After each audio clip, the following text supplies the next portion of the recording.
একবার নবীর দিকে তাকাই, একবার চাঁদের দিকে তাকাই, নবী চাঁদ, নবী চাঁদ, নবীর দিকে চাঁদের দিকে, নবীর দিকে চাঁদের দিকে। জাবের বলেন হুয়া আহসানু ইনদি মিনাল কমার, আল্লাহর কসম তিনি ওই চাঁদের চাইতে বেশি সুন্দর। হযরত জাবের রাদিয়াল্লাহু তাআলা আনহু বলেন, জ্যোৎস্না রাতে তাকাইলাম, একবার চেহারা মুবারকের দিকে তাকাই, একবার চাঁদের দিকে তাকাই, চেহারা চাঁদ, চেহারা চাঁদ, চেহারা চাঁদ, বিশ্বাস করো তিনি চাঁদের চেয়ে সুন্দর। এই হলো নবীজি সাল্লাল্লাহু আলাইহি সাল্লামের চেহারা মুবারকের বর্ণনা। আর একটা বর্ণনা শুনেন, আল জামিউস সগীর হাদিসের কিতাব 6475 নম্বর হাদিস। এই হাদিসের মধ্যে আছে ইয়াতালাল্লাহু ওয়াজহুহু তালাল্লুল কমারি লাইলাতাল বাদ, পূর্ণিমার চাঁদের রাতের চাঁদটা, পূর্ণিমার রাতের চাঁদটা যেমন সুন্দর, নবী আমাদের মাঝে যখন থাকতেন মনে হতো যেন আকাশের পূর্ণিমার চাঁদ আমাদের সামনে বসে। এই হলো রাসূল সাল্লাল্লাহু আলাইহি সাল্লামের চেহারা মুবারকের বর্ণনা। চেহারার মধ্যে কপাল আছে, ভুরু আছে, চোখ আছে, নাক আছে, দাঁত আছে, মুখ আছে, গাল আছে, দাড়ি আছে। সুবহানাল্লাহ। সবগুলা বর্ণনা শোনার প্রয়োজন আসেনি? কপাল থেকে শুরু করে নিচের দিকে যাই আমরা। কানা রাসূলুল্লাহ সাল্লাল্লাহু আলাইহি ওয়াসাল্লাম ওয়াসিআল জাবিন, নবীজির কপালটা ছিল চওড়া। সুবহানাল্লাহ। কপাল ছিল কি? চওড়া। আজাজ্জাল হাওয়াজিবি, ভুরু মুবারক দুইটা ছিল ঘন। সাওয়াবিগা ফি গায়রি কারনিন বাইনাহুমা, ভুরু দুইটা এইভাবে বাঁকা ঘন, দুই ভুরুর মাঝখানে আবার ফাঁকা। এই দুই ভুরুর মাঝখানে বাইনাহুমা ইরকুন, ছোট্ট একটা রগের মতো। ইউদিররুহুল গাদাব, রাগ করলে রাগে নবীজির এই দুই ভুরুর মাঝের ছোট্ট একটা রগ, নবীজির রাগ ওই রগটাকে ফুলিয়ে দিয়ে এই জায়গার সৌন্দর্যতা আরো বাড়ায় দিত। রাগ করলে এটা আপনার ইয়ে হইতো, আরো সুন্দর দেখা গেল। সুবহানাল্লাহ। এটা হলো নবীজির ভুরু, কপাল আর দুই ভুরুর মাঝখানে ছোট্ট। এখন রাগ করতেন, আমাদের নবীজির রাগও সুন্দর। সুবহানাল্লাহ। আমার নবীর সব সুন্দর। কি কথা বুঝে আসছে তো? শুধু আমার নবীর নামে বেদাত অসুন্দর। কি অসুন্দর? আমার নবীকে ভালোবাসা সুন্দর, মহব্বত করা সুন্দর, নবীর সব সুন্দর, পদ্ধতিটাও সুন্দর। বুঝে আসছে তো? হযরত মাওলানা মুফতি বশিরুল্লাহ হাফিজাহুল্লাহ কম কথায় দামি কথা বলছে, আপনারা মন দিয়ে শোনেন না। হুজুরে সংক্ষিপ্ত সময় অনেক দামি কথা বইলা ফেলছে, কিন্তু আপনারা মন দেন নাই সবাই, কিন্তু মন দেওয়া উচিত ছিল। রাসূলুল্লাহ সাল্লাল্লাহু আলাইহি ওয়াসাল্লাম, এই ছিল তার ভুরু দুইটার বর্ণনা। ভুরুর মাঝখানে ছোট্ট রগ, রাগ এই রগকে ফুলিয়ে দিত। এরপরে হলো আপনার চোখের বর্ণনা, দুই ভুরুর নিচে চোখ। সহিহুল আদাবিল মুফরাদ কিতাবের নাম, 988 নম্বর হাদিস। তিরমিজির বর্ণনায় আসছে রাসূলুল্লাহ সাল্লাল্লাহু আলাইহি সাল্লামের চোখ কেমন ছিল। কানা রাসূলুল্লাহ সাল্লাল্লাহু আলাইহি ওয়াসাল্লাম আজিমাল আইনাইন। কোরআনের মধ্যে অসংখ্য অগণিত জায়গায় হুরদের বর্ণনায় যখন আল্লাহ তাআলা আলোচনা করেছেন, আল্লাহ তাআলা আলোচনা করেছেন হুররা হবে ডাগর ডাগর চোখ বিশিষ্ট। বলেন হুররা হবে, সবাই বলেন ডাগর ডাগর, বলতে হবে হুররা হবে ডাগর জাগর, আবার হুররা হবে ডাগর ডাগর চোখ বিশিষ্ট। কানা রাসূলুল্লাহ সাল্লাল্লাহু আলাইহি ওয়াসাল্লাম আজিমাল আইনাইন, আল্লাহর নবী দুনিয়াতেই ডাগর ডাগর চোখ বিশিষ্টের অধিকারী ছিলেন। হুররা হবে ডাগর ডাগর চোখ বিশিষ্ট। আমার নবীর চোখগুলা ছিল ডাগর ডাগর চোখ। সুবহানাল্লাহ। কারো দিকে তাকাবে তো আমার নবীর চোখের প্রেমে পড়তে সে বাধ্য হবে। এই হলো চোখের বর্ণনা। আদাজাল আইনাইন, চোখের ভিতরে যে মণি আছে এটা ছিল কালো, ওই যে মাঝখানে যেটা কালো ছিল।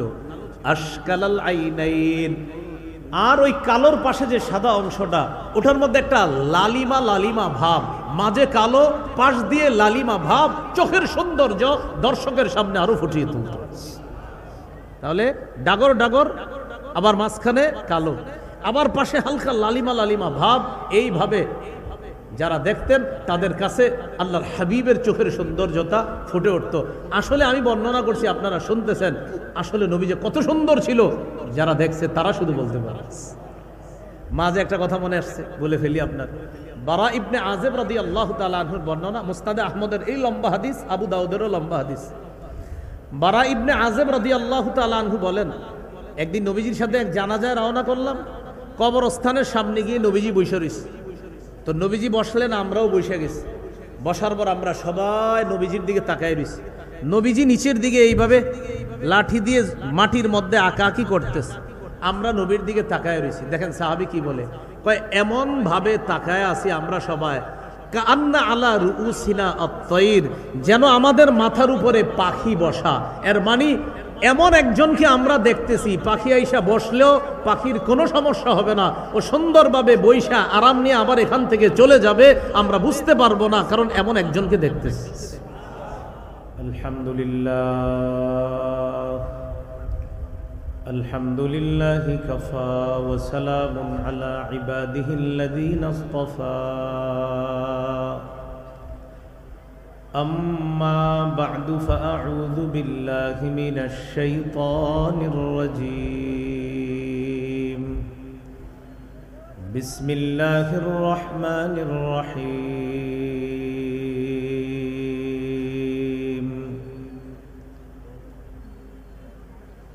وما أرسلناك إلا كافة للناس بشيرا ونذيرا. اللهم صل على محمد وعلى آل محمد كما صليت على إبراهيم وعلى آل إبراهيم إنك حميد مجيد. اللهم بارك على محمد وعلى آل محمد كما باركت على إبراهيم وعلى آل إبراهيم إنك حميد مجيد. اللهم إني أعوذ بك من شر لساني ومن شر سمعي ومن شر بصري ومن شر مني. বরুড়া উপজেলা আহলে সুন্নাত ওয়াল জামাত পরিষদের উদ্যোগে সিরাতুন নবী সাল্লাল্লাহু আলাইহি ওয়াসাল্লাম সম্মেলনের গুরুত্বপূর্ণ আলোচনা পেশ করবেন শাইখুল হাদিস আল্লামা নু'মান সাহেব দামাত বরকাতুহুম, মুহতামিম দারুল উলুম বরুড়া কুমিল্লা, আল্লামা জুনায়েদ আল হাবিব দামাত বরকাতুহুম ঢাকা, মাওলানা হাফিজুর রহমান সিদ্দিক কুয়াকাটা। গুরুত্বপূর্ণ আলোচনা করেছেন মুফতি রেজাউল করিম আবরার ঢাকা। প্রধান অতিথি আলহাজ জাকারিয়া তাহের সুমন, সাবেক সংসদ সদস্য বরুড়া, আহ্বায়ক কুমিল্লা দক্ষিণ জেলা বিএনপি। বিশেষ অতিথি আলহাজ কায়সার আলম সেলিম, সভাপতি জাতীয়তাবাদী দল বরুড়া উপজেলা। জনাব আলহাজ আমির হোসেন, বিশিষ্ট শিল্পপতি ও সমাজসেবক। আজকের মাহফিলের সভাপতি আলহাজ জুনাব আলী সাহেব, আজীবন দাতা সদস্য ও সাবেক সভাপতি হাজী নোয়াব আলী পাইলট উচ্চ বিদ্যালয়। নিবেদক মাওলানা আহমদুল্লাহ সাহেব, সভাপতি বরুড়া উপজেলা আহলে সুন্নাত ওয়াল জামাত পরিষদ মুফতি শরীফ মাহমুদ, সেক্রেটারি বরুড়া উপজেলা আহলে সুন্নত ওয়াল জামাত পরিষদ, আমন্ত্রিত হজরত উলামায়ে কেরাম, মঞ্চে উপবিষ্ট বুজুর্গ শ্রদ্ধেয় উলামায়ে কেরাম, সামনে উপবিষ্ট বিভিন্ন এলাকা থেকে আগত আইম্মায়ে মাসাজিদ, মুহতামিমিনে মাদারিস, উলামা, তুলাবা, সুলাহা, আওয়াম, সর্বস্তরের মুসলমান ভাইরা, আল্লাহ তাআলার দরবারে শুকরিয়া আদায় করছি। আল্লাহ আমাদেরকে এই মাহফিলে উপস্থিত হওয়ার তৌফিক দান করেছেন বলি আলহামদুলিল্লাহ। সূরা সাবা থেকে একটি আয়াতে কারিমা তেলাওয়াত করেছি। আয়াতে আল্লাহ তাআলা রাসূলুল্লাহ সাল্লাল্লাহু আলাইহি ওয়াসাল্লামের শানে আল্লাহ বলেন, ওয়ামা আরসালনাকা ইল্লা কাফাতাল লিন্নাসি বাশীরাও ওয়া নাযীরা। নবী, আমি আপনাকে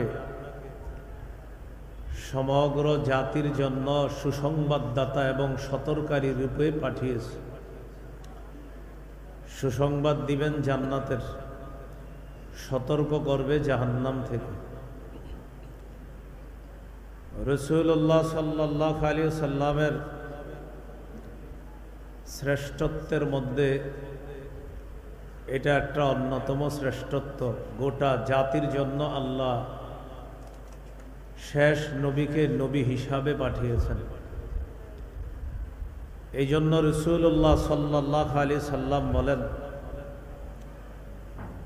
ইদা কানা ইয়াউমুল কিয়ামাহ, যেদিন কিয়ামত ঘটবে, কুনতু ইমামান নবিয়্যিন, সমস্ত নবীদের ইমাম হব আমি নবী মুহাম্মদ সাল্লাল্লাহু আলাইহি সাল্লাম। ওয়া খতীবাহুম, আমি তাদের খতিব হব। ওয়া সাহিবা শাফাআতিহিম, আমি তাদের সুপারিশকারী হব। রাসূলুল্লাহ সাল্লাল্লাহু আলাইহি ওয়াসাল্লাম দুনিয়াতে আগমন করেছেন রবিউল আউয়াল মাসের, বিশুদ্ধ বর্ণনা অনুযায়ী ৮ অথবা ৯ রবিউল আউয়াল, প্রসিদ্ধ বর্ণনা অনুযায়ী ১২ই রবিউল আউয়াল। বিশুদ্ধ বর্ণনা অনুযায়ী ৮ অথবা ৯ রবিউল আউয়াল, প্রসিদ্ধ বর্ণনা অনুযায়ী ১২ই রবিউল আউয়াল রাসূলুল্লাহ সাল্লাল্লাহু আলাইহি ওয়াসাল্লাম জন্মগ্রহণ করেছেন। যেদিন জন্মগ্রহণ করেছেন সেই দিন ছিল সোমবার। রাসূলুল্লাহ সাল্লাল্লাহু আলাইহি সাল্লামকে জিজ্ঞাসা করা হলো, সুইলা আন সাওমি ইয়াউমিল ইসনাইন, সোমবারের রোজা সম্পর্কে নবীর কাছে জানতে চাওয়া হলো। রাসূলুল্লাহ সাল্লাল্লাহু আলাইহি ওয়াসাল্লাম জবাব দিলেন, ইয়াউমুন ওয়ালিদতু ফীহি, সোমবার রোজা রাখার অন্যতম একটি কারণ হলো এটা এমন দিন যেই দিনে আমি জন্মগ্রহণ করেছি। হাদিস থেকে শিক্ষা, প্রতি সপ্তাহের সোমবারে রোজা রাখা। রাসূলুল্লাহ সাল্লাল্লাহু আলাইহি সাল্লামের জন্মদিনের আমল হলো প্রতি সপ্তাহে সোমবারে রোজা রাখা। এটা হলো জন্মদিনের আমল। রাসূলুল্লাহ সাল্লাল্লাহু আলাইহি সাল্লাম জন্মগ্রহণ করলেন। নবীজি বলেন, লি খামসাতু আসমা, বুখারীর বর্ণনা, আমার বিখ্যাত 5টি নাম আছে। আনা মুহাম্মদ, আমার নাম মুহাম্মদ, প্রশংসিত। আনা আহমদ, আমার নাম আহমদ, অধিক প্রশংসাকারী। আনাল মাহি আল্লাযী ইয়ামহুল্লাহু বিল কুফরা, আমার নাম মাহি। মাহি অর্থ যে মুছে দেয়, আমার মাধ্যমে আল্লাহ তাআলা সমস্ত কুফরকে মিটিয়ে দেয়। আনাল হাশির আল্লাযী ইহশারুন নাসু আলা কাদামাই, আমার নাম হাশির। কিয়ামতের ময়দানে সর্বপ্রথম আমাকে উঠানো হবে কবর থেকে। অন্য হাদিসে আছে, আনা আউয়ালুন নাস তানশাক্কুল আরদু ইয়াউমাল কিয়ামাহ। কিয়ামতের ময়দানে সর্বপ্রথম আমার কবরটাই খোলা হবে। তো নবীজিকে উঠানোর পর এরপর সমস্ত মানুষকে সমবেত করা হবে। এই জন্য নবীজির নাম হাসির। নবীজির আরেকটা নাম হলো আকিব, সর্বশেষ আগমনকারী নবী। নবী সর্বশেষ, তারপরে আর কোনো নবী হবে না, তিনি সর্বশেষ নবী। এটাই নবী বলেছেন, আনা খাতামুন নবিয়্যিন, আমি শেষ নবী। সহিহ বুখারীর বর্ণনা, রাসূলুল্লাহ সাল্লাল্লাহু আলাইহি সাল্লাম বলেন, ইন্না মাসালি ওয়া মাসালাল আমবিয়াই মিন ক্বাবলি কামাসালি রাজুলিন বানা বাইতা। আমার আর আমার পূর্ববর্তী নবীদের দৃষ্টান্ত হলো এমন এক ব্যক্তির মতো, যেই ব্যক্তি একটি ঘর বানিয়েছে, ফাআহসানাহু ওয়া আজমালা, ওই ব্যক্তি ঘরটি সাজিয়েছে, ইল্লা মাউদিআ লাবিনাতিন ফি জাবিয়া, ঘরের কোনায় একটা ইটের জায়গা ফাঁকা রাখছে। এক ব্যক্তি একটি ঘর সাজিয়েছে, ঘর বানিয়েছে, ঘরটি সাজিয়েছে, অনেক সুন্দরভাবে সাজিয়েছে, ঘরের কোনায় একটা ইটের জায়গা ফাঁকা রাখছে। বলেন, ঘর কি সমাপ্ত না অসমাপ্ত? ফাজআলান নাসু ইয়াতুফুনা বিহি ওয়া ইয়াজাবুনা লাহ, মানুষ এই সুন্দর ঘরটা দেখতে আসে আর চারপাশে প্রদক্ষিণ করে ঘুরে। সবাই ঘর দেখে আশ্চর্য হয়ে যায়।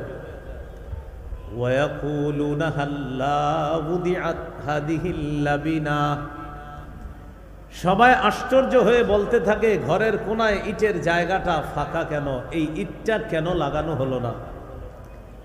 এক ব্যক্তি একটি ঘর বানিয়েছে, ঘরটি সাজিয়েছে, ঘরের কোনায় একটি ইটের জায়গা ফাঁকা। মানুষ ঘর দেখতে এসে চারপাশে ঘুরে আর আশ্চর্য হয়ে বলে, এই ঘরের কোনায় ইটের জায়গায় ইটটি কেন লাগানো হলো না? রাসূলুল্লাহ সাল্লাল্লাহু আলাইহি সাল্লাম বলেন, ফাআনাল লাবিনা, শোনো, যেই ইটের জায়গা পরিমাণ জায়গাটা বাকি আছে, একটা ইট লাগানো বাকি, আমি হলাম সেই ইট। আমার মাধ্যমে নবুয়ত নামক ঘরের দরজা আল্লাহ পাক রব্বুল আলামিন ওই ইটের জায়গাটাকে আমার মাধ্যমে পূরণ করে নবুয়তের ঘরের সৌন্দর্যের সমাপ্ত আল্লাহ করে দিয়েছে।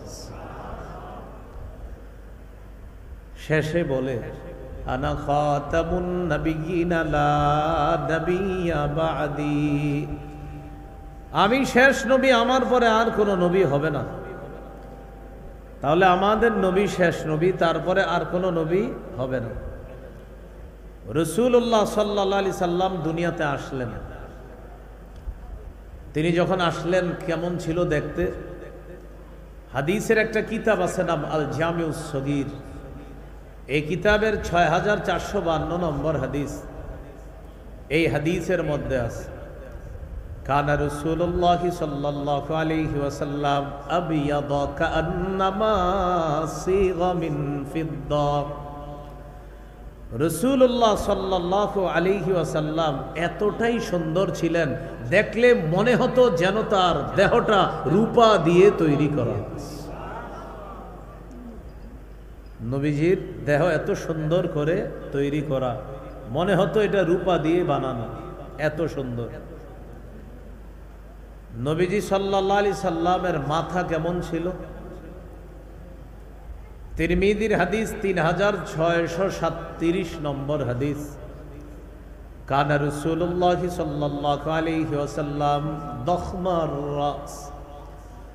রাসূলুল্লাহ সাল্লাল্লাহু আলাইহি সাল্লামের মাথা মুবারক একদম ছোট ছিল না, বরং যাদের মাথা ছোট, যেটা দেখতে সুন্দর না, এর চাইতে তুলনামূলক একটু বড় ছিল, দেখতে অসাধারণ সুন্দর লাগতো।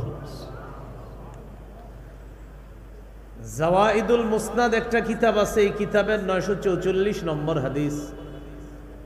কানা রাসূলুল্লাহ সাল্লাল্লাহু আলাইহি ওয়াসাল্লাম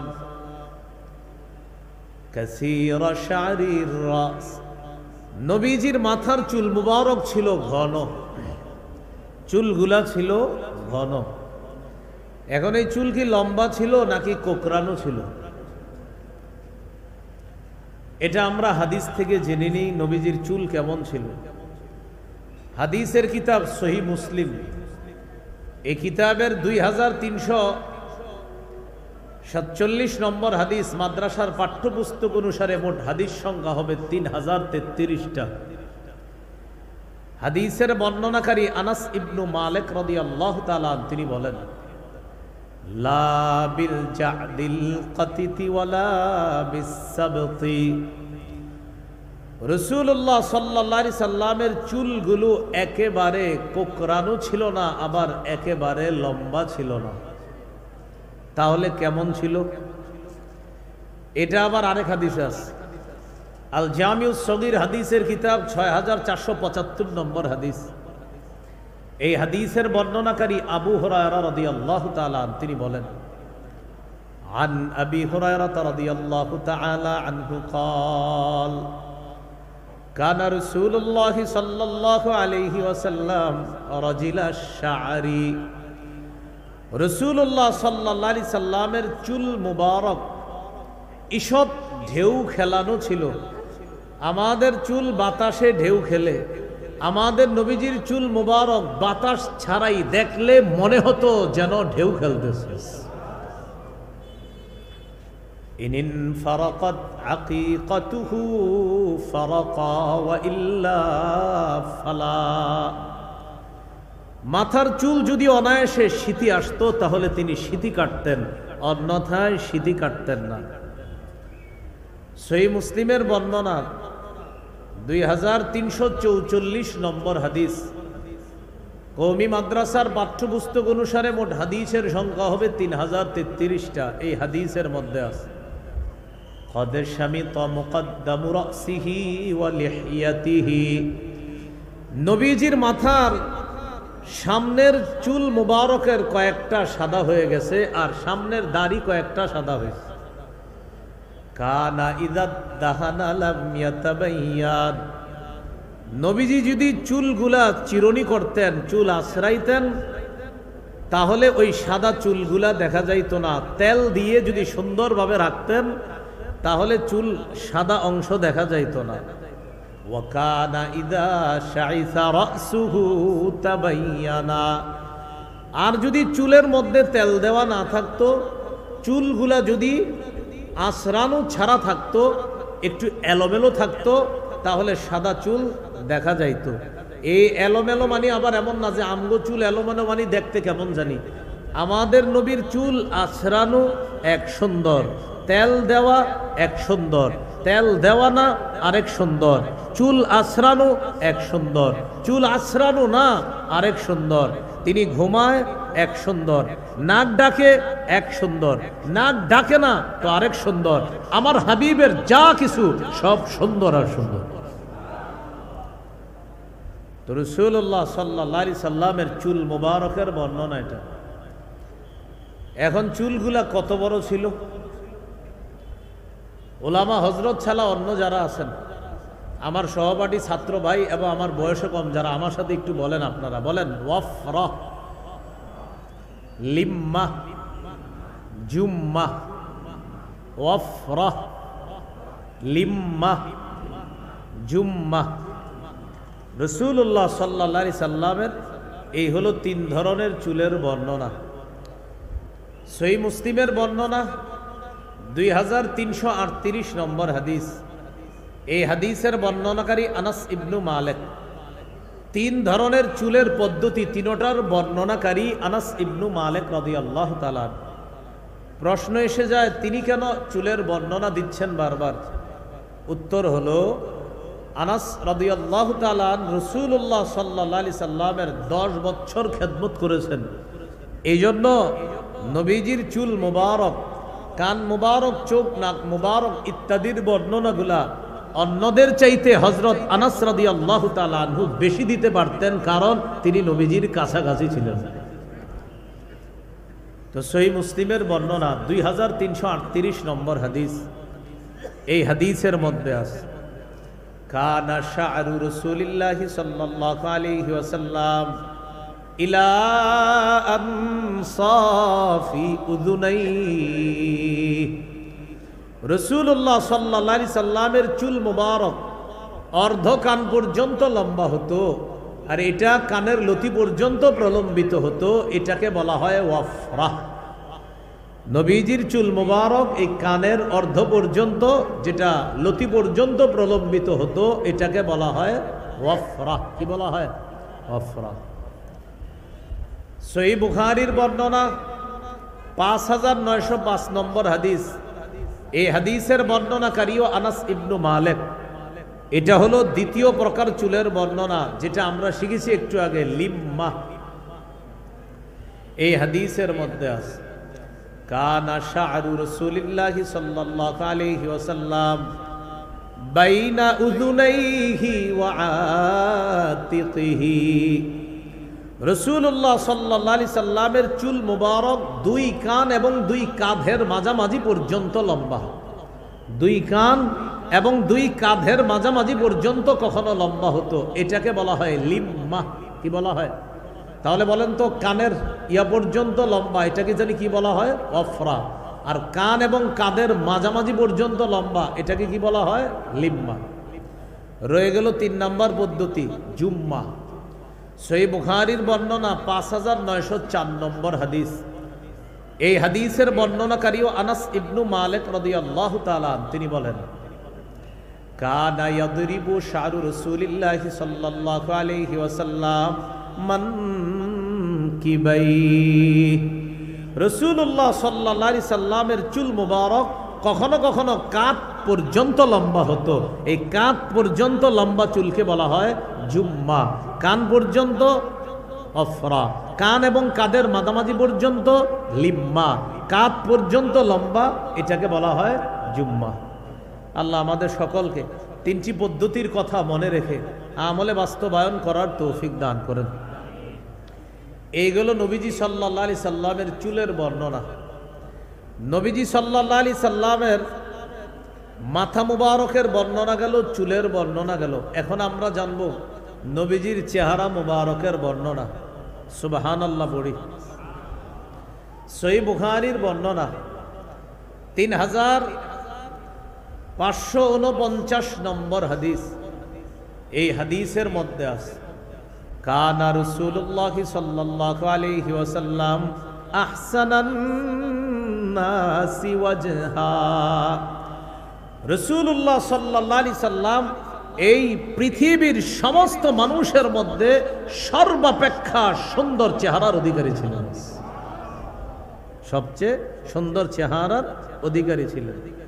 এখন কথা হলো, চেহারাটা কি গোল নাকি লম্বা? জানলাম সবচেয়ে সুন্দর, এখন জানবো এটা কি গোল নাকি লম্বা। তিরমিজির হাদিস 3638 নম্বর হাদিস। এই হাদিসের মধ্যে আছে লা বিল মুকালসাম বাল কানা ফি ওয়াজহিহি তাদবীর। নবীজির চেহারা মুবারক একেবারে গোল ছিল না, বরং গোলের গোলের ভাব ছিল। আবার বলছি, একেবারে গোল না, বরং গোলের দিকে একটা ভাব ছিল, পুরাপুরি গোল ছিল না।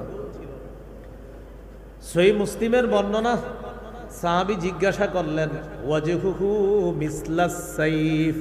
আচ্ছা, নবীর চেহারা মুবারক কি তরবারির মতো ছিল?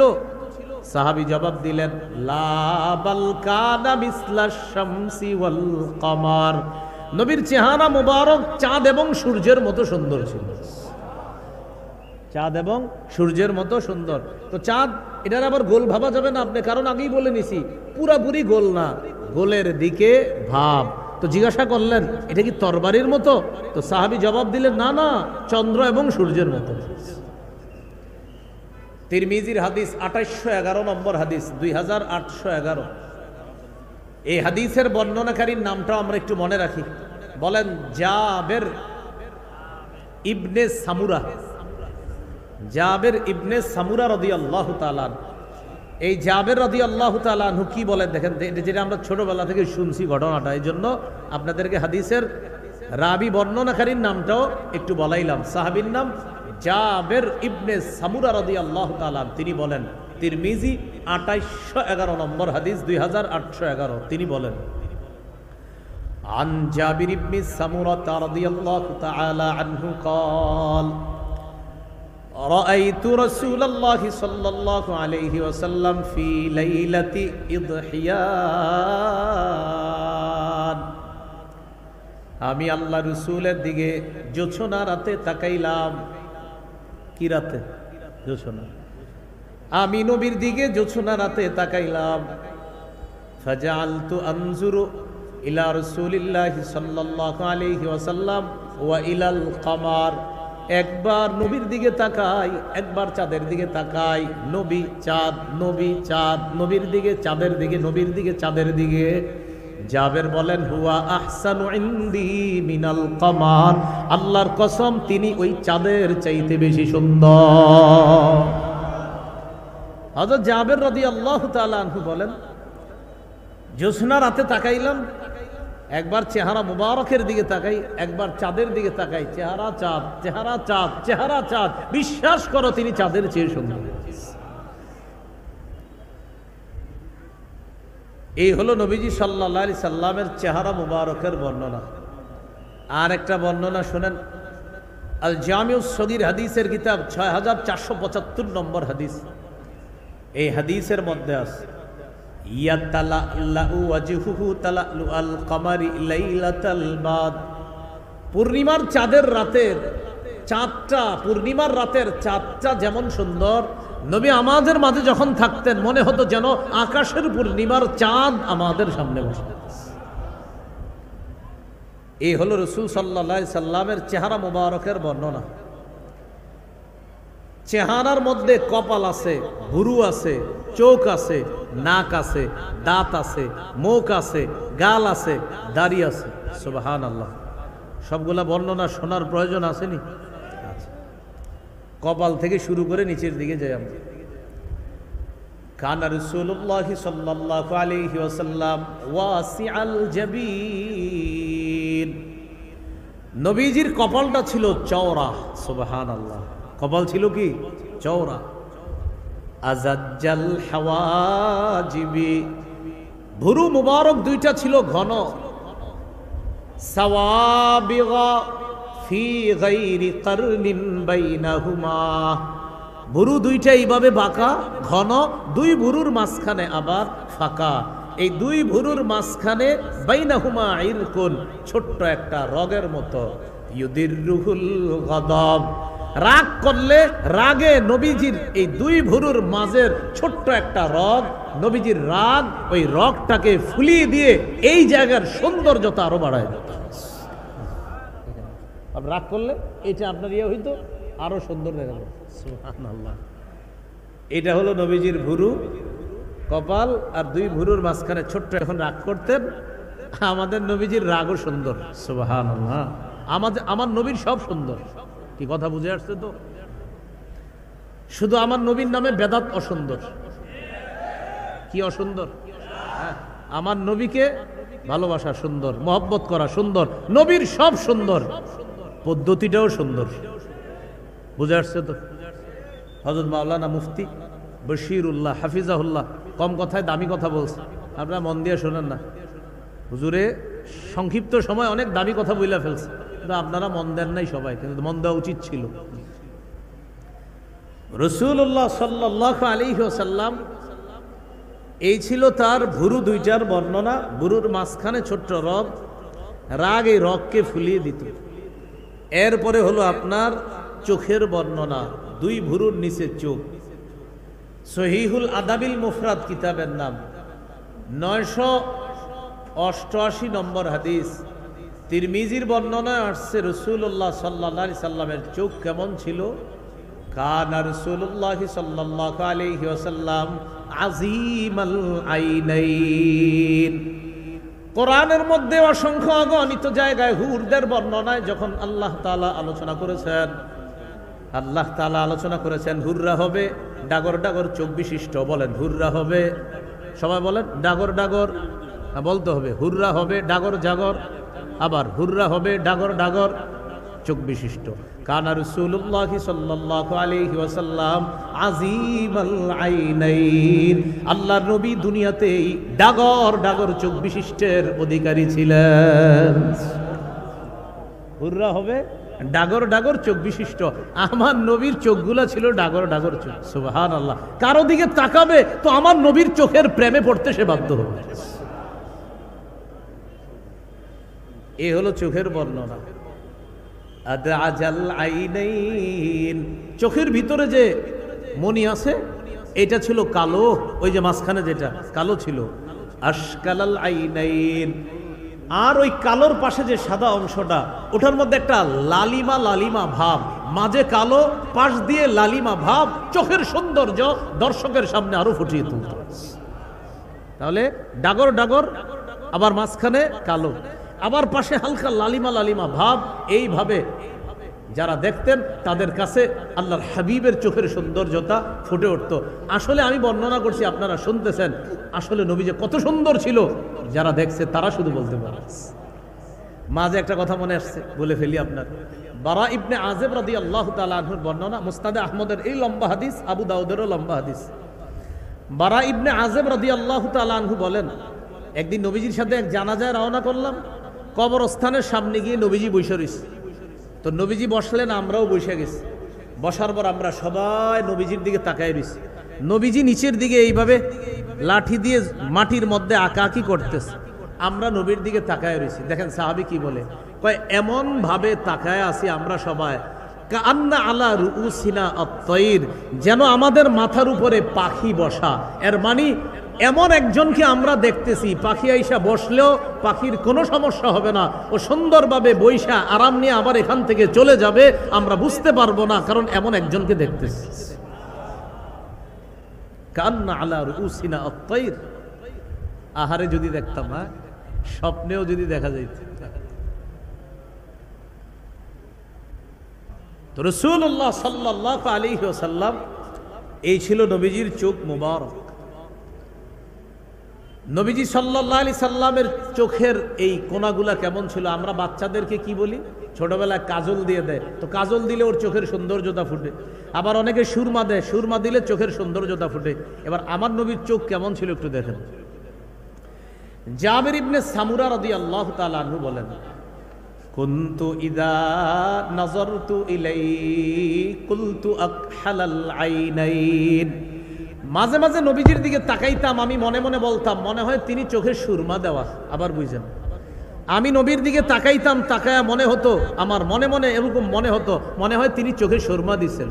ওয়ালাইসা বিআকহালা, ভালোভাবে তাকায়া দেখতাম চোখে সুরমা দেওয়া না, বরং আমার নবীর চোখগুলো আল্লাহ বানাইছে এত সুন্দর, দেখলে মনে হতো যেন সুরমাওয়ালা চোখের মতোই হাবিবের চোখগুলো আল্লাহ বানাইছে। কাজল দিয়ে সুন্দর বাড়ায়, সুরমা দিয়ে সৌন্দর্যতা বাড়ায়, আমার নবীর চোখ আল্লাহ বানাইছে এমন। সুবহানাল্লাহ। এ হলো চোখ মুবারক। তাহলে বুরু গেল, কপাল গেল, চোখ গেল, দুই চোখের মাঝে একটা জিনিস আছে, কি? নাক। কানা রাসূলুল্লাহ সাল্লাল্লাহু আলাইহি ওয়াসাল্লাম আকাদাল ইরনিনা লাহু নূরুন ইয়ালু, রাসূলুল্লাহ সাল্লাল্লাহু আলাইহি সাল্লামের নাক মুবারক সামনে কিছুটা হালকা উঁচু ছিল, অসাধারণ সুন্দর, যেন নাক মুবারকের মাথায় একটা নূর চমকাইতো সব সময়। এর মানে নূরের তৈরি না কিন্তু, আবার হ্যাঁ মাশাআল্লাহ মনে রেখেন। মাঝে মাঝে আমরা বলি ইমাম সাহেবের চেহারাটা মাশাআল্লাহ যেন নুরানি, এই নুরানি মানে কিন্তু ইমাম সাহেব নূরের তৈরি না। নূর বললে নূরের তৈরি হওয়া আবশ্যক হয় না, এই মাসালা মনে রাখবেন। নূর বললে কাউকে নূরের তৈরি হওয়া আবশ্যক হয় না। এমন অসংখ্য দলিল, শুধু অসংখ্য না, আমার মনে হয় একটা বয়ানই আছে, লম্বা বয়ান আছে, যে নূর বললে যে নূরের তৈরি হয় না, শুধু প্রমাণ আর প্রমাণ, প্রমাণ আর প্রমাণ। আলহামদুলিল্লাহ ফালিল্লাহিল হামদ, অসংখ্য গণিত প্রমাণ দিছি যে নূর বললেই নূরের তৈরি হয় না। আল্লাহ আমাদেরকে বোঝার তৌফিক দান করেন। তো নাক মুবারক ছিল একটু উঁচু, সেখানে মনে হতো নূর চমকাইতেছে, আলো চমকাইতেছে, এরকম মনে হতো। এইগুলো নাকের বর্ণনা। গাল ছিল কেমন? সাহলাল খাদ্দাইন, গাল দুইটা ছিল সমান, বেশি মাংসালু ছিল না। কাসাল লিহিয়া, দাড়ি মোবারক ছিল ঘন। তাহলে নিজের মধ্যে একটু আপনি অনুভবে আনেন, কপাল ছিল চওড়া, ভুরুগুলো ছিল ঘন, দুই ভুরুর মাঝখানে ফাঁকা ছিল, ছোট্ট একটা রগ। রাগ করলে নবীজির রাগ এই রগকে ফুলিয়ে দিয়ে সৌন্দর্যতা আরো বাড়িয়ে দিত। চোখগুলো ছিল ডাগর ডাগর, যেন চোখের মধ্যে সুরমা দেওয়া। জাবের রাদিয়াল্লাহু তাআলা আনহু বলেন, না আসলে সুরমা দেওয়া না, আল্লাহ বানাইছে চোখগুলা এত সুন্দর। দুই চোখের মাঝখানে নাক, অসাধারণ সুন্দর। নাকের পাশে দুই গাল, আরো সুন্দর। এই গাল মুবারকের সৌন্দর্যতা হাবিবের দাড়ি মুবারক এই সৌন্দর্যতা আরো বাড়িয়ে দেয়। এই গেল মোটামুটি আপনার এই অংশের বর্ণনা। রয়ে গেল মুখ মুবারক। রাসূলুল্লাহ সাল্লাল্লাহু আলাইহি সাল্লাম যখন কথা বলতেন খুব আস্তে আস্তে বলতেন। আম্মাজান আয়েশা সিদ্দিকা রাদিয়াল্লাহু তাআলা আনহা বলেন, লাউ আদ্দাহুল আদ্দু লা আহসা। নবীজি এত সুন্দর করে কথা বলতেন, কেউ যদি গণনা করতে চাইতো তাহলে গনে গনে রেখে দিতে পারতো। নবীজি একটা কথা বলছেন, দুইটা, তিনটা, চারটা, এত সুন্দর করে কথা বলতো যে কেউ যদি গণনা করে রাখতে চাইতো গণনা করে রেখে দিতে পারত। এ হলো নবীজির কথা বলা। নবীজির মুখের ভিতরের দাঁত মোবারক কেমন ছিল? কানা রাসূলুল্লাহ সাল্লাল্লাহু আলাইহি ওয়াসাল্লাম মুফাল্লাজাল আসনান, দাঁতগুলা হালকা ফাঁকা ফাঁকা ছিল। যখন কথা বলতো মনে হতো দাঁতের ফাঁকা দিয়ে যেন মণি মুক্তা ঝরছে। দাঁত হালকা হালকা ফাঁকা, অসাধারণ সৌন্দর্যের অধিকারী দাঁত মোবারক। এগুলো দাঁতের বর্ণনা। নবীজি সাল্লাল্লাহু আলাইহি সাল্লামের মুখের ভিতরের থুতু মুবারক কেমন? থুতু থুতু। সহিহ বুখারীর বর্ণনা 4210 নম্বর হাদিস। খায়বারের যুদ্ধে মুসলমানদের বিজয় হচ্ছে না। রাসূলুল্লাহ সাল্লাল্লাহু আলাইহি সাল্লাম একটা ঘোষণা করলেন খায়বারের যুদ্ধের দিন। ক্বালা রাসূলুল্লাহ সাল্লাল্লাহু আলাইহি ওয়াসাল্লাম ইয়াউমা খায়বার লা উ'তিয়ান্না আর-রায়াতা গাদান রাজুলান ইফতাহুল্লাহু আলা ইয়াদাইহি ইউহিব্বুল্লাহ ওয়া ইউহিব্বুহুল্লাহু ওয়া রাসূলুহু। নবীজি খায়বারের যুদ্ধের দিন বললেন, আমি আগামীকাল পতাকা এমন এক ব্যক্তির হাতে দিব, যেই ব্যক্তির হাতে আল্লাহ খায়বারের বিজয় দান করবে। এই ব্যক্তি আল্লাহকে ভালোবাসে, আল্লাহ এবং আল্লাহ রসুলও তাকে ভালোবাসে। সুবহানাল্লাহ। আবার একটু বুঝেন, নবীজি বললেন আগামীকাল এমন এক ব্যক্তির হাতে আমি পতাকা দিব, যার হাতে আল্লাহ খায়বারের বিজয় দান করবেন, যিনি আল্লাহকে ভালোবাসে আর আল্লাহ এবং তার রসুলও তাকে ভালোবাসে। তাহলে বিষয়টা প্রথম অংশের যে গুরুত্বপূর্ণ, দ্বিতীয় অংশটা তিনি আল্লাহকে ভালোবাসেন, এটা অনেক গুরুত্ব। সাথে সাথে নবী বলতেছে আল্লাহ এবং তার রসুলও তাকে ভালোবাসে। এই কথা প্রথমটার গুরুত্ব দ্বিতীয় কথাটা আরো বেশি গুরুত্বপূর্ণ করে তুলছে। সুবহানাল্লাহ। চিন্তা করেন, আমরা আল্লাহরে ভালোবাসি, বলেন সুবহানাল্লাহ। কিন্তু যদি জানতাম আল্লাহ ভালোবাসে আমাদেরকে, বাকি আল্লাহ বলে দিয়েছে। নবী আপনি বলেন, সূরা আলী ইমরানে বলছে। আমাদের আবরার ভাই ওই বিষয়ে আলোচনা করছে। আবরার ভাই মুফতি বশিরুল্লাহ সাহেবের আলোচনা থেকে আমি বুঝলাম যে আবরার ভাই মহব্বত নিয়ে আলোচনা করছে নবীজি সাল্লাল্লাহু আলাইহি সাল্লামের। তো নবীজির ভালোবাসা আমরা যদি চাই, তো আল্লাহ বলতেছেন যদি তোমরা আল্লাহকে ভালোবাসো তাহলে আমি নবীর অনুসরণ করো। নবী আপনি বলেন আপনার উম্মত যদি আপনার অনুসরণ করে, আমি আল্লাহ তাদেরকে ভালোবাসবো। আমরা ভালোবাসতে চাই কাকে? বলেন আল্লাহকে। বলেন তো আল্লাহকে ভালোবাসতে চাইলে কার অনুসরণ করা লাগবে? নবী। আর নবীর অনুসরণ করলে ঘোষণা আমাদেরকে কে ভালোবাসবে? সুবহানাল্লাহ। প্রথম কথা যতটা গুরুত্বপূর্ণ, পরেরটা আরো বেশি গুরুত্বপূর্ণ, যে নবীরে মোহাব্বত করলে আল্লাহ বলে আমি তোমাদেরকে ভালোবাসবো। সুবহানাল্লাহ। তাহলে আগামীকাল পতাকা দিব এমন এক ব্যক্তির হাতে, যার হাতে আল্লাহ খায়বার বিজয় দান করবেন। ফাবাতান নাসু ইয়াদুকুনা লাইলাতাহুম আইয়ুহুম ইউতাহা। সাহাবীরা সবাই রাতের বেলা জল্পনা কল্পনায় রাত কাটায় দিতেছে, কেউ ঘুমায় না। আমার দিকে তাকাইলে বুঝবেন বিষয়টা, সবাই একটু এদিকে তাকান। সাহাবীরা রাতের বেলা জল্পনা কল্পনায় কাটাই দিতেছে। কুল্লুহুম ইয়ারজু, প্রত্যেকে আশাবাদী, ইয়তহা, প্রত্যেকে আশাবাদী পতাকাটা আমাকে দিবে। জল্পনা কল্পনা কারে বলে দেখেন? কারে জান দেয়? আমারে? না না, মনে হয় তারে, না ওমকরে, না আবু বকর সিদ্দিককে, না ওমরকে, না নবী তো একজনকে বলছে, তাহলে একজনটা কে? আমি না তো, না আমি মনে হবো ইনশাল্লাহ, না আমি না ওমকে। এটারে কয় জল্পনা কল্পনা, না জানি আমি। নবী তো একজন বলছে, এতজনের মাঝে কি? নবী সাল্লাল্লাহু আলাইহি সাল্লাম একজন বলছে, এতজনের মাঝে সে একজন কি আমি? এরকম জল্পনায় সারা রাত সাহাবীরা কাটাই দিচ্ছে। পরের দিন রাসূল সাল্লাল্লাহু আলাইহি সাল্লামের সামনে সবাই আসছে। আসার পর সবাই কামনা করে, ইস আমার নামটা ঘোষণা করুক। নবীজি বললেন, আইনা আলী ইবনু আবি তালেব, আচ্ছা আলী কোথায়? তোমাদের মাঝে আলী কোথায়? সুবহানাল্লাহ। মজার ব্যাপার, যাকে পতাকা দিবে তার কোনো জল্পনাও ছিল না, কল্পনাও ছিল না। তিনি এই বিষয়ে রাতের বেলা কোনো জল্পনা কল্পনা করে নাই, করেছে সবাই, কিন্তু যাকে দিবে তিনি অসুস্থ। সাহাবীরা জবাব দিলেন, হুয়া ইয়াশতাকি আইনাইহি ইয়া রাসূলুল্লাহ, হুজুর আলীর চোখে তো অসুস্থ, সে চোখের রোগে আক্রান্ত।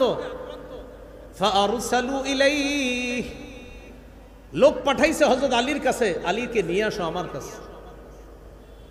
আলী রাদিয়াল্লাহু তাআলা আনহুকে আল্লাহ রাসূলের কাছে আনা হলো। আনার পর ফাবাসাতা রাসূলুল্লাহ সাল্লাল্লাহু আলাইহি ওয়াসাল্লাম ফি আইনাই, আল্লাহ নবী হযরত আলী রাদিয়াল্লাহু তাআলা আনহুর চোখের মধ্যে থুতু মুবারক লাগায়া দিছে। সাহাবী সাহল ইবনু সাদ আস-সাঈদী বলেন, ফাবারাআ কান্নাহু লাম ইয়াকুন বিহি ওয়াজউন, নবীজির থুতু মুবারক লাগার পর আলীর চোখের দিকে তাকায় আমরা, আমাদের মনে হলো এই দুই চোখে কোনোদিন কখনো সমস্যা হয় নাই, অসুস্থতা হয় নাই। নবীর চোখের থুতু মুবারক লাগার পর মনে হলো এই চোখ কোনোদিনও রোগাক্রান্ত হয় নাই। এ হলো নবীর থুতু মুবারকের বর্ণনা। নবীজির কুলি কেমন ছিল? কুলি চিনি তো আমরা, এটাকে কি বলে? কুলি। মুসনাদে আহমদ হাদিসের কিতাব 18,838 নম্বর হাদিস, এই হাদিসের মধ্যে আছে, উতিয়া রাসূলুল্লাহ সাল্লাল্লাহু আলাইহি ওয়াসাল্লাম বিদালবিম মিম্মা, আল্লাহ নবীর কাছে এক বালতি পানি আনা হলো। ফাশারিবা বিন, নবীজি পানি পান করলেন, করার পর ফামাজ্জা, নবী কুলি করলেন, করার পর সব্বা ফিল বিইরি, কুলির পানিটা কূপের মধ্যে ফেলে দিলেন। এক বালতি পানি আনা হলো, নবীজি পানি পান করলেন, পানি পান করার পর নবীজি পানি মুখে নিলেন, নিয়ে কি করলেন? কুলি করলেন। কুলির পানিটা বালতির মধ্যে ফেললেন অথবা কূপের মধ্যে ফেললেন। সাহাবী বলেন, ফাফাহা মিনহা আসারু রিহিল মিসকি, ফাফাহা মিনহা মিসলু রিহিল মিসকি, নবীজির কুলির পানি কূপের মধ্যে লাগার পর কূপের পানি থেকে মেশক আম্বরের ঘ্রাণ বের হওয়া শুরু হয়ে যায়। এটা হলো কুলি। তাহলে গেল কি? দাঁত গেল, এরপরে থুতু গেল, কুলি গেল। নবীর ফু ছিল কেমন? ফু বিসমিল্লাহির রহমানির রহিম, এই ফুটা কেমন ছিল? হ্যাঁ, সুবহানাল্লাহ পড়া না, এটা জানা দরকার আছে না? ফু বিসমিল্লাহ, এটা আবু দাউদের হাদিস। রাসূলুল্লাহ সাল্লাল্লাহু আলাইহি সাল্লামের একজন সাহাবী নাম সালামা ইবনুল আকওয়া রাদিয়াল্লাহু তাআলা, হাদিসের বর্ণনাকারী তাবিঈর নাম ইয়াজিদ ইবনে আবি উবাইদ। তিনি বলেন, রাআইতু আসারা দারবাতিন ফি সাকি সালামা, একদিন নবীর সাহাবী সালামা ইবনুল আকওয়ার পায়ের গোছার মধ্যে আঘাত দেখলাম। আমি আবার বলছি, নবীর একজন সাহাবী সালামা, যিনি খুব দৌড়াইতে পারতেন, এই সাহাবীর পায়ের গোছার মধ্যে আঘাতের চিহ্ন দেখলাম। দেখার পর আমি প্রশ্ন করলাম, মা হাজিহি, আপনার পায়ে এটা কিসের সমস্যা? আপনার কি কোনো সমস্যা হয় না? এই যে আঘাতের চিহ্ন, আপনি দি মাশাআল্লাহ দিব্যি ভালো মানুষ, হাঁটতেছে চলতেছে, কিন্তু আঘাত, মারাত্মক আঘাত, কিন্তু উনি চলতেছে উঠতেছে বসতেছে, কোনো সমস্যা হয় না। সাহাবী সালামা ইবনুল আকওয়া জবাব দিলেন, আসাবাতনি ইয়াউমা খায়বার, খায়বারের যুদ্ধের দিন আমার আঘাত লাগছে এখানে। আঘাত লাগার পর মাঠের মধ্যে ঘোষণা হয়ে গেল উসিবা সালামা, সালামা আঘাতপ্রাপ্ত হয়েছে, সালামার পায়ে তীর লেগেছে, সালামা আঘাতপ্রাপ্ত হয়েছে, তার পায়ের মধ্যে ক্ষত হয়েছে। এই কথা শোনার পর দুআইয়াবি, আমাকে আহ্বান করা হলো নবীর কাছে। ফাউতিয়াবি, আমাকে নবীর কাছে নিয়ে গেলা হলো। ফানাফাসা ফিয়া সালাসা নাফাসাত, আল্লাহ নবী আমারে 3টা ফু দিয়ে দিলেন। 1 2 3, 3টা ফু দিলেন। সাহাবী সালামা বলেন ফামাশতাকাইতুহা হাত্তা সাআ, ফু দেওয়ার পর থেকে তোমরা দেখলে মনে করো ক্ষত আছে, কিন্তু ফু দেওয়ার পর থেকে এই মুহূর্ত পর্যন্ত আমি আমার এই জায়গায় আর কোনো ব্যথা অনুভব করি না। এই হলো আমার নবীর ফু। আল্লাহ আমাদের সকলকে নবীজি সাল্লাল্লাহু আলাইহি সাল্লামের এই যে সৌন্দর্যতাগুলা, এগুলা উপলব্ধি অনুভবে আনার তৌফিক দান করেন। এটা হলো নবীজি সাল্লাল্লাহু আলাইহি সাল্লামের মুখের বর্ণনা, এইগুলো ফুয়ের বর্ণনা। এবার আসেন রাসূল সাল্লাল্লাহু আলাইহি সাল্লামের গলা মোবারক কেমন ছিল। হাদিসের মধ্যে আসছে একটা রূপার প্লেটের মধ্যে যদি একটা মণিমুক্তা সাজায় রাখেন, আবার বলছি রূপার প্লেট, এই প্লেটের মধ্যে মণিমুক্তা সাজায় রাখবেন, বলেন তো মণিমুক্তার সৌন্দর্যতা কমবে না আরো বাড়বে? কাআন্না উনুকাহু জিদু দুমিয়াতিন ফি সাফাইল ফিদ্দা, আমাদের নবীজির গলা মুবারক এত সুন্দর ছিল যেন একটা খোলা রূপার মধ্যে আল্লাহ তাআলা মণিমুক্তা বসায়া দিছে, যেন আমার হাবিবের গলাটা হলো মণিমুক্তা, শরীরটা হলো রূপা, এই মণিমুক্তাকে আল্লাহ রূপার মধ্যে বসায়া দিছে। এটা হলো গলা মুবারক। আসেন গলার নিচে কাঁধ মুবারক, এখানে রাআইতুল খাতামা ইনদা কাতিফিহি মিসলা বাইদাতিল হামামা, এই কাঁধ মুবারকের এখানে আমি, সাহাবী বলেন, আমি দেখলাম ছোট্ট একটা কবুতরের ডিমের মতো মোহরে নবুয়ত। এটাকে বলে কি ভাই? মোহরে নবুয়ত, নবুয়তের মোহর। আমাদের নবী যে শেষ নবী, তারপরে আর কোনো নবী হবে না। এই ছোট্ট একটা কবুতরের ডিমের মতো এখানে দেখলাম। সাহাবী বললেন, তো এই ডিমের মতো এটা তো দেখে ফেলছে শেষ নবী, নবীজি সাল্লাল্লাহু আলাইহি সাল্লামের পরে আর কোনো নবী হবে না। এটা একটা স্পষ্ট প্রমাণ।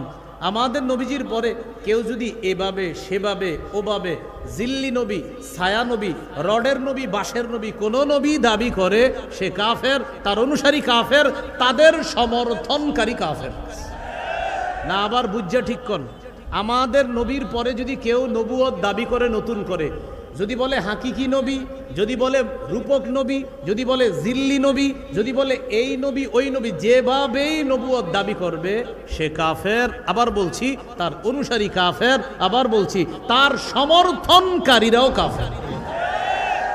এই অংশটা গুরুত্বপূর্ণ। যে দাবি করে কাফের সোজা হিসাব, অনুসারীরা কাফের সোজা হিসাব, সমর্থনকারীরা কাফের, এটা গুরুত্বপূর্ণ অংশ। অনেকে স্বার্থের কারণে ওদের সমর্থন যোগায়, মাঝে মাঝে কাফের কাফের কাফের, সমর্থনের কোনো সুযোগ নেই। আল্লাহ আমাদেরকে বুঝার তৌফিক দান করেন। এই হলো মোহরে নবুয়ত। আমাদের নবী শেষ নবী, তারপরে আর কোনো নবী হবে না। এবার আসেন নবীজির বুক মুবারক কেমন ছিল। কানা রাসূলুল্লাহ সাল্লাল্লাহু আলাইহি ওয়াসাল্লাম আরিদাস সাদরি, রাসূলুল্লাহ সাল্লাল্লাহু আলাইহি সাল্লামের বুক মুবারক ছিল চওড়া, দেখলে একজন বীর বাহাদুর মুজাহিদ মনে হয়। সুবহানাল্লাহ, চওড়া বুক। আমরা তো বুক টুক চওড়া বানান না, আপনারা যুবক ভাইয়েরা বুক চওড়া বানাইতে হবে, ব্যায়াম করে এটারে সুন্দর বানাইতে হবে। রাসূল সাল্লাল্লাহু আলাইহি সাল্লামের বুক মুবারক ছিল চওড়া। বুক থেকে নাভি পর্যন্ত, এবার একটু খেয়াল করেন, দাকিকাল মাসরুবা, এই বুক থেকে নাভি পর্যন্ত চুলের চিকন একটা রেখা, যেন কোনো শৈল্পিক সৌন্দর্য নবীর বুক মুবারকে বসায় দেওয়া হয়েছে। সেটা আমার রব অসাধারণ সুন্দর একটা চুলের রেখা নবীর বুক থেকে নাভি পর্যন্ত আমার রব স্থাপন করে দিয়েছে। এটা এখান থেকেই পর্যন্ত এ হলো নবীজির সরু পশম, আর হলো বুক মুবারক। এবার আসেন পেট। পেট কেমন ছিল? সাওয়াআল বাতনি ওয়াস সাদরি, নবীজির পেট এবং বুক ছিল সমান, পেট এবং বুক ছিল সমান। এটা আমাদের উচিত। এশার নামাজের পরে খাবার খাওয়া উচিত না, এশার আগে খাবার খাওয়া উচিত। এশার আগে খাবার খাওয়ার পর এশার নামাজ পড়বেন 4 রাকাত, এশার পরে 2 রাকাত সুন্নত হলো 6 রাকাত, আরো 8 রাকাত পড়বেন, 6 আর 8 হলো কত? 14 রাকাত। এই 8 রাকাত হলো ওই যে 12 মাসের 8 রাকাত, মনে আসেনি? কয় মাসের 8 রাকাত? 12 মাসের 8 রাকাত, যেটা রমজান মাস আসলে কি বলে দলিল হয় না 8-এর, না এটা 12 মাসের 8। এই 12 মাসের 8টা পড়ে নেবেন, তাহলে 4 আর 2 এ 6 আর 8 এ 14 আর 3 রাকাত বিতির, এই হলো 17 রাকাত। এই 17 রাকাত পড়বেন এশার নামাজের সহ, আর এশার আগে খানাটা খাইবেন, তাহলে এশার নামাজ মোট পড়বেন 17 রাকাত, আর এশার আগে না খানাটা খেয়ে নেবেন, ইনশাল্লাহ আশা করি পেটটা তত বেশি বড় হবে না। তাহলে সাওয়া আল বাতনি ও সদরি, পেট এবং বুক ছিল সমান। আল্লাহ আমাদের প্রত্যেকটা পুরুষকে এমন সুন্দর দেহ আমরা গঠন করার তৌফিক দান করেন। চেষ্টা করব এরকম সুন্দর শারীরিক অবয়ব গঠন করার জন্য, কারণ আমাদের বাংলাদেশের বিজ্ঞ মুফতিরা কখনো জিহাদের ফতুয়া দিলে আমরাই তো জিহাদে যেতে হবে ইনশাআল্লাহ। আল্লাহ কথাগুলা মনে রাখার তৌফিক দান করেন। নবীজির হাত পা কেমন ছিল? শাসনাল কাফাইনি ওয়াল কাদামাইন, আলী রাদিয়াল্লাহু তাআলা আনহুর বর্ণনা, তিরমিজির হাদিস 3637 নম্বর হাদিস। কানা রাসূলুল্লাহ সাল্লাল্লাহু আলাইহি সাল্লাম শাসনাল কাফাইনি ওয়াল কাদামাইন, হাত ছিল কিছুটা মাংসালো। অন্য হাদিসে আসছে আলিয়ান, একদম তুলতুলে নরম ছিল, রেশম যেমন পাতলা নরম, এটার চেয়ে আরো বেশি নরম ছিল আল্লাহ রাসূল সাল্লাল্লাহু আলাইহি সাল্লামের হাত মোবারক। তবে মনে রাখতে হবে, তরবারি হাতে নিলে তখন আবার মুজাহিদ, এমনি নরম, তরবারি হাতে নিলে তখন আবার আমাদের নবী একজন শ্রেষ্ঠ বীর মুজাহিদ। আর পা ছিল হালকা মাংসালো। কানা ইদা মাসা তাকাফা, যখন হাঁটতেন একটু সামনের দিকে ঝুঁকে ঝুঁকে হাঁটতেন। কান্নামাইন হাত্তামিন সবাব, যেন তিনি উপর থেকে নিচে নামতেন। সহজ সরল বিনয়ী মানুষগুলা যেইভাবে চলে আমার নবী এইভাবে চলতেন, যেন উপর থেকে নিচে চলতেন। আসলে কিন্তু সমান জমিনে হাঁটতেছে, কিন্তু মনে হতো নবী সাল্লাল্লাহু আলাইহি সাল্লাম উপর থেকে নিচে নামতেছে। এই হলো আল্লাহ রাসূল সাল্লাল্লাহু আলাইহি সাল্লামের পা মুবারকের বর্ণনা। এই হলো নবীজি সাল্লাল্লাহু আলাইহি সাল্লামের দৈহিক সৌন্দর্যতার বর্ণনা। এটা হলো দৈহিক সৌন্দর্যতা। নবী সাল্লাল্লাহু আলাইহি সাল্লামের আরেকটা সৌন্দর্যতা হলো চারিত্রিক সৌন্দর্যতা। এটা আমাদের সকলের জন্য অনুসরণীয়। এই ব্যাপারেই আমার আগে হযরত মাওলানা মুফতি বশিরুল্লাহ হাফিজাহুল্লাহ যে আয়াত তেলাওয়াত করছেন, লাকাদ কানা লাকুম ফি রাসূলিল্লাহি উসওয়াতুন হাসানা, তোমাদের জন্য রাসূল সাল্লাল্লাহু আলাইহি সাল্লামের জীবন আদর্শের মধ্যে উত্তম আদর্শ রয়েছে। নবী কিভাবে হাঁটতেন, নবী কিভাবে বসতেন, নবী কিভাবে চলতেন, রাসূল সাল্লাল্লাহু আলাইহি সাল্লাম কিভাবে রাষ্ট্র পরিচালনা করতেন, তিনি কিভাবে সমাজ পরিচালনা করতেন, ব্যক্তি জীবন, পারিবারিক জীবন, সামাজিক জীবন, রাষ্ট্রীয় জীবন, অর্থনৈতিক জীবন, আন্তর্জাতিক জীবন, বিশেষ করে মৌলিক এই 6টি জীবনে আমার হাবিবের আদর্শ বাস্তবায়ন করা, এটা আমাদের জন্য একটা জরুরি। আবার বলছি, ব্যক্তি জীবন, পারিবারিক জীবন, সামাজিক জীবন, অর্থনৈতিক জীবন, রাষ্ট্রীয় জীবন, আন্তর্জাতিক জীবন, এই সব ক্ষেত্রে আল্লাহ রাসূলের আদর্শ আমরা বাস্তবায়ন করার চেষ্টা করব। তাহলে দুটি সৌন্দর্যতা আমরা মাথায় রাখবো, একটা হলো দৈহিক সৌন্দর্যতা আর একটা চারিত্রিক সৌন্দর্যতা। সর্বশেষ কথা, উভয় সৌন্দর্যতায় আমার নবী সবচেয়ে শ্রেষ্ঠ সুন্দর ছিল। আল্লাহ আমাদের সকলকে সিরাত সুরত বিষয়গুলা বুঝে শুনে সিরাতকে অনুকরণ করার তৌফিক দান করেন। সুবহানাল্লাহি ওয়া বিহামদিহি, সুবহানাকাল্লাহুম্মা ওয়া বিহামদিক, আশহাদু আল্লা ইলাহা ইল্লা আনতা, আস্তাগফিরুকা ওয়া আতুবু ইলাইক।